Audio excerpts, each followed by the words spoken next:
I need you to understand something before I start this story. For the past 3 weeks, I haven't heard my neighbor walk. I've only heard him moving. And trust me, there's a big difference. You're watching Secret Stories. You know how apartment buildings usually have their own soundtrack? Doors closing, water pipes, distant conversations, footsteps on the ceiling. I've lived here for years. I know every sound this place normally makes. But 3 weeks ago, something changed. It was around 2:14 a.m. when I woke up to a slow, rhythmic noise above my bedroom.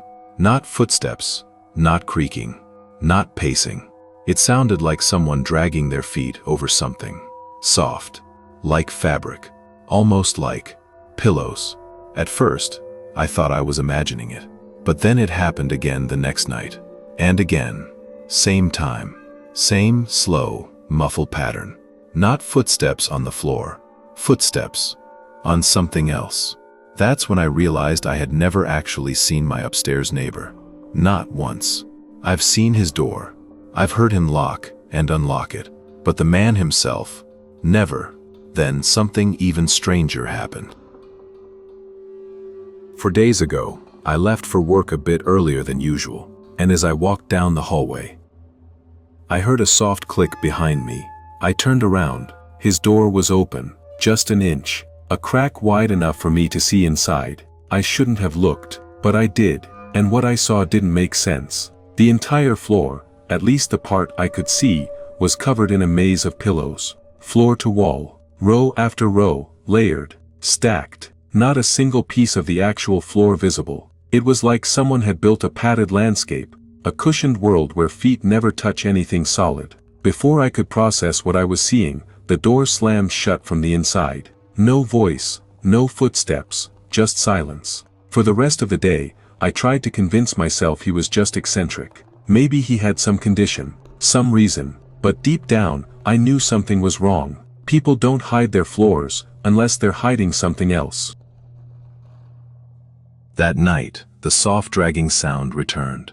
But this time, it was slower, heavier, almost like whoever, or whatever, was walking up there, was getting tired, or closer. I put my ear to the ceiling.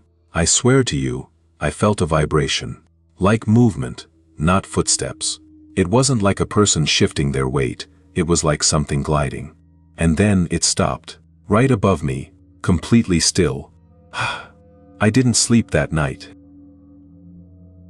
I thought the worst had already happened, but I hadn't even scratched the surface. 2 nights later, at 2:17 a.m., my phone vibrated. A notification. Motion detected. Living room camera. Except, I don't leave my camera armed at night. It only records when something triggers it. My stomach dropped. I opened the app. The footage was dark, but not too dark to see.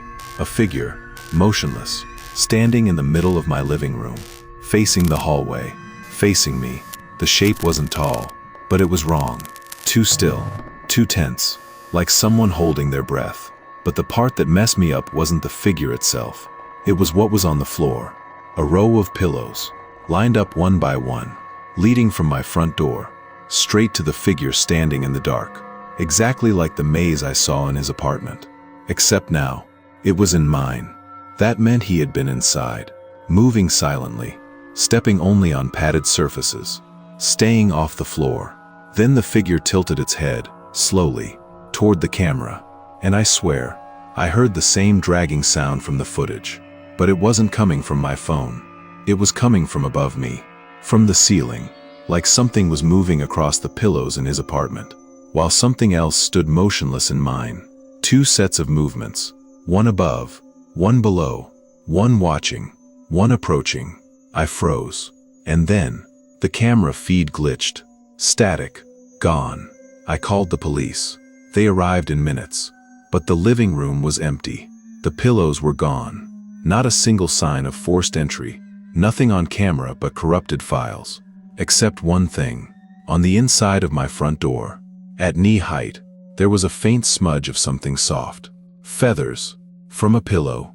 But here's the part that won't leave me alone. If he never touches the floor, and if he only moves on pillows, why did he finally decide to step inside my apartment? And more importantly, what happens the next time the floor isn't enough to keep him away? The playlist is on your screen. Click it and continue.